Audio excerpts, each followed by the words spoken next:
Assalamualaikum warahmatullahi wabarakatuh. Ya teman-teman, kali ini saya akan menunjukkan perkutut crossing atau perkutut ternakan yang dihasilkan dari hasil persilangan. Ini dinamakan perkutut silver teman-teman. Ini dari hasil ternakan. Untuk mengenali jenis perkutut itu ternakan atau lokal alam, itu cukup mudah teman-teman. Teman-teman bisa memperhatikan langsung bagian ekornya. Sudah gitu aja. Kalau dari jenis perkutut ternakan, itu sudah pasti agak sedikit pendek dibanding perkutut lokal alam. Ya, memang bawaannya begitu. Itu dari segi ekornya. Terus bagian matanya itu tidak bisa menatap tajam.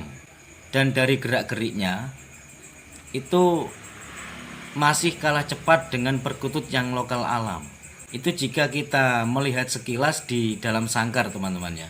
Sekali lagi, untuk pemula ya, bagi pemula yang tidak paham biasanya itu masih bertanya-tanya, ini lokal apa ternakan? Sedangkan saya belum tahu suaranya. Nah itu cirinya cukup mudah. Cukup lihat ekornya saja teman-teman. Nah, ini saya zoom sedikit. Nah, ini ekornya cukup pendek ya. Jikalau ekornya itu pendek, itu adalah ciri khas perkutut crossing atau ternakan. Ini kebetulan saya pas ada WA dari seorang teman, katanya disuruh menjelaskan perbedaan antara perkutut ternakan dan perkutut lokal alam. Kebetulan saya ada perkutut ternakan. Ini jenis silver.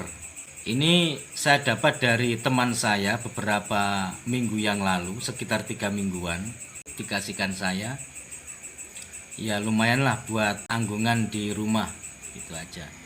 Dan untuk perbedaan dari segi suara, kalau dari jenis perkutut ternakan, suaranya itu biasanya orang-orang kalau bilang itu suaranya kurang padat, kurang berisi atau gembos. Itu dari jenis perkutut ternakan. Dan untuk jenis perkutut lokal alam, itu suaranya cenderung lebih padat, berisi. Nah, itu teman-teman. Lebih mudahnya ibarat kata itu kalau dari jenis ternakan itu dominan lebih ngebas. Bukan berarti yang jenis perkutut lokal alam itu suaranya tidak besar. Ada jenis perkutut lokal alam yang suara besar. Dan saya juga kebetulan punya. Jenis perkutut yang suara besar itulah yang disebut dengan perkutut yang bersuara kung. Namun suaranya lebih padat, berisi dibanding perkutut ternakan. Kalau suara dari perkutut ternakan cenderung lebih ngebas dan kurang padat atau kurang berisi. Oke, sekarang perkututnya saya ambil langsung, lebih jelasnya ya teman-teman ya. Saya off-kan kameranya dulu. Ya, ini bisa diperhatikan teman-teman. Ini perkutut piaraan saya, pemberian dari seorang sahabat. Bisa diperhatikan dari segi warnanya. Warnanya itu dominan lebih bersih, lebih cemerlang teman-teman ya. Ini perkutut silver namanya. Diperhatikan warnanya lebih bersih dan cemerlang. Nah, ini lebih bersih ya. Meskipun ini silver, tidak tampak kekelauan, tidak, karena ini ternakan. Jadi warnanya lebih berkilau, lebih bersih. Untuk dari jenis kakinya,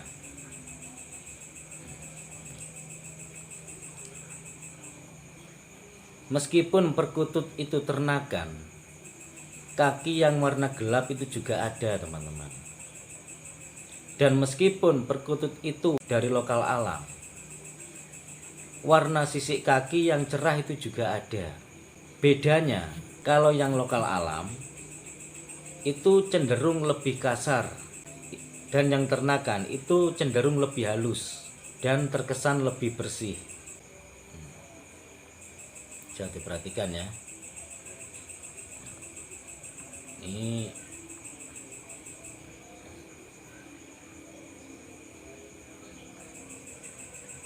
ini lebih halus teman-teman.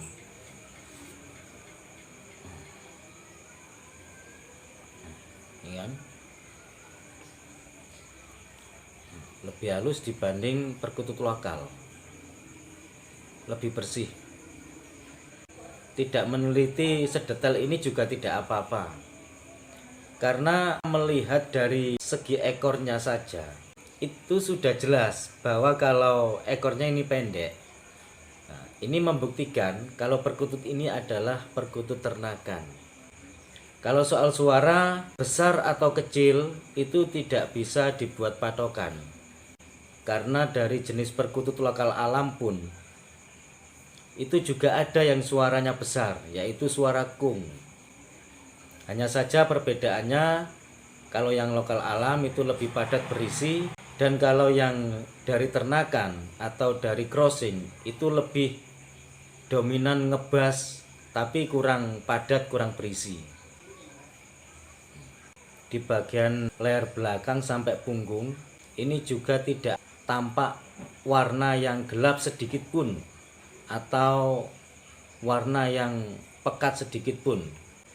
Warnanya cenderung lebih cerah semuanya. Namun bagi sahabat-sahabat yang sudah ahli di bidang perkutut, saya yakin untuk jenis perkutut ternakan dan lokal alam itu untuk melihatnya tidak perlu dipegang, hanya dilihat sekilas gitu aja sudah tampak jelas, terutama melihat bagian tatapan matanya, kaki dan ekornya yang pendek. Dan untuk ekor yang pendek, perkutut lokal alam itu juga ada, yaitu dari jenis perkutut muncis. Kalau muncis selain ekornya pendek, postur tubuhnya juga agak kecil teman-teman. Tapi untuk jenis perkutut crossing atau ternakan, meskipun postur tubuhnya besar, ekornya tetap pendek.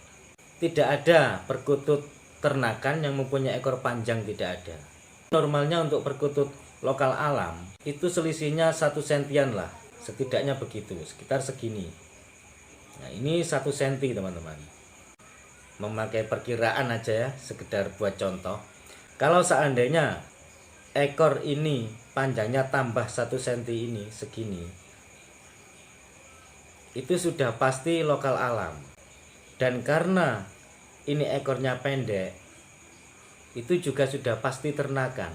Untuk sahabat-sahabat yang masih pemula, bisa dibuktikan sebagai perbandingannya. Silahkan main ke tempat orang-orang yang menernak burung perkutut dengan orang-orang yang menjual burung perkutut di ombyoan. Belilah perkutut di ombyokan 1, terus belilah juga perkutut yang diternakan juga 1. Tidak usah ribet-ribet, cukup dilihat ekornya gitu saja. Oke, untuk teman-teman yang pemula saya yakin sudah paham ya, dan semoga bermanfaat. Sekian dulu dari saya, kurang lebihnya saya mohon maaf. Wassalamualaikum warahmatullahi wabarakatuh. Salam satu hobi.